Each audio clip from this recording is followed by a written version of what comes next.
painted concrete, adjustable slats, and brise-soleil, a few of the features that characterize tropical modernism. Developed from the late 1940s by British architects Jane Drew and Maxwell Fry, it took the simple look and functional design of modernism, but it was adapted to control the environment, providing inbuilt cooling. Maxwell Fry in this article calls it the African experiment. Christopher Turner curated this exhibition about tropical modernism at London's Victoria and Albert Museum.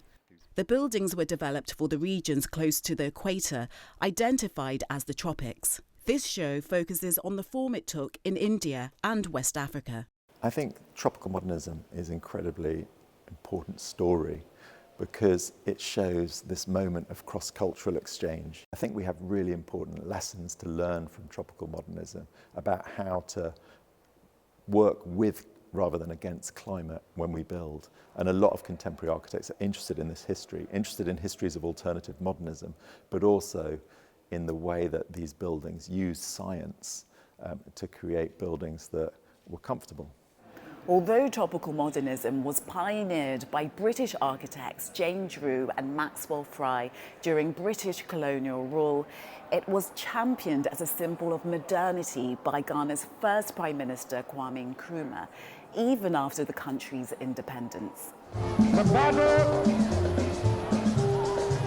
has ended. This film takes a look at how Ghana's first president, Kwame Nkrumah, used tropical modernism as a symbol. I think it's really important to address the imperial history of tropical modernism and how it then became a tool for nation building for sort of very forward-thinking leaders like Nkrumah, who saw the potential of architecture to unite a country, but also to propel it into its kind of future and to kind of acclaim its arrival on a global political stage. Courage Podo studied architecture at the Kwame Nkrumah University of Science and Technology in the city of Kumasi in Ghana. The campus is one of the most striking examples of tropical modernist architecture. He sees a future where the colonial import is blended with Ghana's traditional way of building.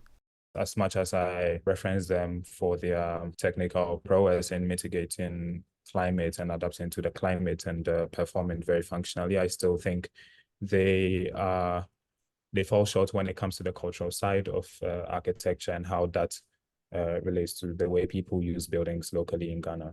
The very fact that these buildings were long and rectilinear meant there was very little connection between the buildings, but turn that into a courtyard space and then suddenly you have a focal point that people can look into and congregate. And we don't have to reinvent it, like it actually exists traditionally. The climate crisis highlights the relevance of tropical modernism, a style of architecture that responds to the environment.